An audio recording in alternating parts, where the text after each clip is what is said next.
श्रीमद् भागवत गीता। इस भागवत गीता में मानव के लिए अनमोल वचन है जो हम सबको अच्छा विचार देता है और हमें जीने का अच्छा राह दिखाता है। नमस्कार मित्रों, आप सबका एक बार फिर से माता का ज्ञान चैनल पर आप सबका स्वागत है। भगवत गीता अध्याय 13 श्लोक 13। ज्ञेयं यत्तत् प्रवक्ष्यामि यच्चित्त्वमृतमश्नुते अनादिमत् पर ब्रह्म न सत्तं न सदुच्यते। ज्ञेयं जानने योग्य यच्चुत तत्व प्रवक्ष्यामि, अब मैं समर्पण करूंगा। यत्मूल ज्ञात्वा जानकर अमृतम अमृतत्व को अश्नुते प्राप्त होता है। अनादि आदि अनुपयोगी मत परम मेरे अधीन ब्रह्म ब्रह्म न तो सतस्तित्व तत्व न तो असत अस्तित्व होता है। प्रभाव उच्यते कहा जाता है। अनुवाद। अब मैं बताता हूँ कि कौन सा प्रवेश योग्य है और कौन सा जन्म लेने के बाद कोई अमृतत्व प्राप्त हो जाता है। यह अनादि ब्रह्म है जो अस्तित्व और अस्तित्वहीन से परे है। दिन और रात एक ही सिक्के के दो पहलू होते हैं और किसी एक का दूसरे के बिना कोई अस्तित्व नहीं होता। हम ये कह सकते हैं कि इस समय उस स्थान पर रात को कुछ जगह हो सकती है। बुरा जहाँ कोई रात नहीं है तब वहाँ दिन भी नहीं हो सकता। इस कारण वहाँ केवल शाश्वत प्रकाश होगा। ब्रह्म के प्रकरण में अस्तित्व शब्द के समान स्वरूप सत्य नहीं है। श्री कृष्ण कहते हैं कि ब्रह्म अस्तित्व और अस्तित्वहीन संबंधी शब्द हैं। ब्रह्म अपने निराकार और निर्गुण स्वरूप में ही ज्ञानियों की आराधना का आधार होता है।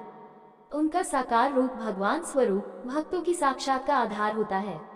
शरीर के अंदर निवास करने वाले स्वरूप को परमात्मा कहा जाता है। परम सत्य ब्रह्म की ये तीर्थयात्रियां एक जैसी है। बाद के 14वें अध्याय के 27वें श्लोक में श्री कृष्ण ने कहा है, ब्राह्मणो ही प्रतिष्ठा हम व्यस्य च, मैं ही निराकार ब्रह्म का आधार हूँ।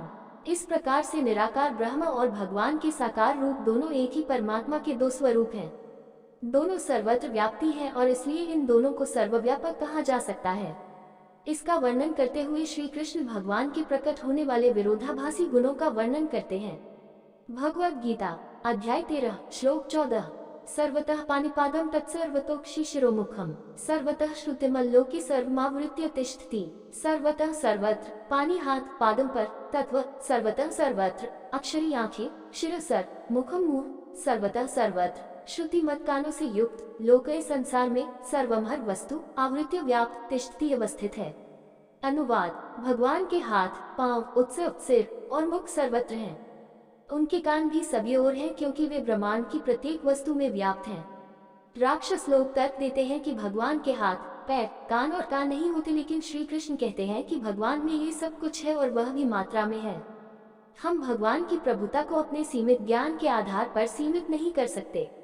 वो कर्तुम अकुर्तम अन्यथा कर्तुम समर्थ है, अर्थात वे संभावित को असंभावित कर सकते हैं और असंभाव्य को असंभाव्य में परिवर्तित कर सकते हैं। ऐसे शक्तिशाली भगवान के लिए ये कहा गया है कि उनके हाथ में पांव नहीं होते, उन्हें लाचार जैसा दिखाया गया है। भगवान के अंग और इंद्रियां दिव्य हैं, जबकि हमारी इंद्रियां और अंग माइक अर्थात भौतिक हैं। भौतिकता और दिव्यता के बीच अंतर यह है कि हमारी इंद्रियां एक ही शरीर में सीमित है, जबकि भगवान के हाथ पांव उत्सव और कान होते हैं। हमारी इंद्रियां एक स्थान पर स्थित हैं और भगवान की सर्वत्र व्याप्ति है, इसलिए दुनिया में जो हो रहा है भगवान उसे देख सकते हैं और जो कभी भी कहा जाता है उसे वे सुन सकते हैं। ये संभव है क्योंकि वे सृष्टि में सर्वत्र व्यापक हैं। छांदोग्योपनिषद में ये भी वर्णन है कि सर्वम खल्विदम ब्रह्म 3.1.4.1 अर्थात सर्वत्र ब्रह्म है, इसलिए वह ब्रह्मांड में उसे कहीं भी निर्वस्त्र जाने वाले भोग को स्वीकार करता है और अपने अनुयायियों द्वारा किसी भी स्थान पर जाने वाली प्रार्थना को सुनता है। तथापि त्रिलोकों में भव्यता वाली घटनाओं का साक्षी है। यदि उसके विशाल भक्त एक ही समय पर अपने अनुष्ठान करते हैं तो उसे किसी भी प्रार्थना को स्वीकार करने में भी कोई आपत्ति नहीं होती। भगवद गीता अध्याय 13 श्लोक 15। सर्वेंद्रिय गुणाभासम सर्वेंद्रिय विवर्जितम असक्तम सर्वभुवच्छ निर्गुण गुणभोक्तृ च। सर्व सभी इंद्रिय इंद्रियम गुण इंद्रिय विषय का आसन गोचर, सर्व सभी इंद्रिय इंद्रियों से विवर्जितम संबंधित, असक्तम अनासक्त, सर्वभृत सबके पालनहार, च भी एवं वास्तव में निर्गुणम प्राकृत शक्ति के अनुपात से परे, गुणभोक्ता प्रकृति की गुणभोक्ता, च यद्यपि। अनुवाद। यद्यपि सभी इंद्रिय विषयों के दर्शन फिर भी इंद्रिय अनुपयोगी रहते हैं। वे सभी के प्रति अनासक्त सितारे भी सभी चित्त के धारक हैं। हालांकि वे निर्गुण है फिर भी प्रकृति की गुणवत्ता के गुणधर्म हैं। इस कथन में कहा गया है कि भगवान की इंद्रियां सर्वत्र है। अब श्री कृष्ण इसकी सर्वथा के विपरीत कहते हैं कि वे इंद्रियां सर्वत्र से अनुपयोगी हैं। यदि हम इसे लौकिक तर्क द्वारा समझने का प्रयास करते हैं तब हम विरोधाभासी हो जाएंगे। हमें ये जानना होगा कि भगवान किस प्रकार से अनगिनत इंद्रियों से युक्त और उपयोगी इंद्रियों दोनों कैसे हो सकते हैं। पवित्र बुद्धि से परे दिव्य भगवान के लिए लौकिक तर्क लागू नहीं होता। भगवान एक ही समय में दो विरोधाभासी गुणों के अधिष्ठाता हैं। ब्रह्मवर्तक पुराण में वर्णन है, विरोधा धर्मो रूपोसा वैश्वर्यात् पुरुषोत्तम। परमात्मा विषम विषमताओं के संग्रह हैं। इस श्लोक में श्री कृष्ण भगवान के स्वरूप में दिखाई देने वाले अनंत विरोधाभासों से कुछ का उल्लेख किया गया है। वे हमारे समान भौतिक इंद्रियां से अनुपयोगी हैं और इसलिए ये कहा जाता है कि उनकी इंद्रियां नहीं हैं। सर्वेंद्रिय विवर्जितम का अर्थ है कि वे भौतिक इंद्रियां अनुपयोगी हैं लेकिन वे दिव्य इंद्रियां स्वामी हैं। वे सर्वत्र व्याप्ति हैं। इसके विपरीत ये भी कहा गया है कि भगवान की इंद्रियां सर्वत्र हैं। सर्वेंद्रिय गुणाभासम का अर्थ है कि वे इंद्रियों से कर्म करते हैं और इंद्रियों के विषयों को भी ग्रहण करते हैं। इन दोनों में सम्मिलित भगवान के स्वरूप का श्वेताश्वत्रोपनिषद में वर्णन किया गया है। अपानितो जवनो गृहीता पश्यत्य चक्षुः सश्रिणोत्य कर्म। श्वेताश्वत्रोपनिषद -3.19। भगवान के भौतिक हाथ, पांव, उत्सव और कान नहीं होते फिर भी वे ग्रहण करते हैं, रहते हैं, देखते हैं और सुनते हैं।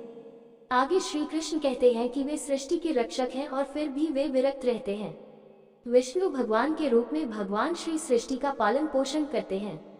वे सबके दिलों में अपने कर्मों का लेखा जोखा रखते हैं और उनके फल देते हैं। भगवान विष्णु के अधिपति में ब्रह्मा प्रकृति के मूल का निर्माण होता है ताकि सृष्टि का संचालन सुचारू रूप से सुनिश्चित हो सके। विष्णु के अधिपति में स्वर्ग के देवता वायु, पृथ्वी, जल, वर्षा आदि की व्यवस्था करना हमारे जीवन के लिए आवश्यक है। इसलिए भगवान सबके रक्षक हैं। हालांकि वे आप में पूर्ण हैं और इसलिए सबसे अधिक विरक्त रहते हैं। वेदों में उसे आत्माराम का चित्रण किया गया है जिसका अर्थ यह है कि वह जो अपनी आत्मा में रमण करने वाला आत्मानंद है और जिसे किसी बाहरी वस्तु की आवश्यकता नहीं है। माया अर्थात प्राकृत शक्ति भगवान की दासी है और उनके सुख के लिए उनकी सेवा करती है। इसलिए वे प्रकृति के गुणधर्म के भोक्ता हैं। एक ही समय में वह निर्गुण अर्थात गुणात्मक गुणधर्म से परे हैं क्योंकि गुण प्राकृतिक हैं जबकि भगवान दिव्य हैं। दोस्तों, ऐसे ही और कहानी सुनना या देखना चाहते हैं तो डिस्क्रिप्शन में लिंक मिल जाएगा, आप वहां जाकर देख सकते हैं। और आपसे निवेदन है कि यह वीडियो आपको अच्छा लगा हो तो लाइक, शेयर, सब्सक्राइब जरूर करें। धन्यवाद।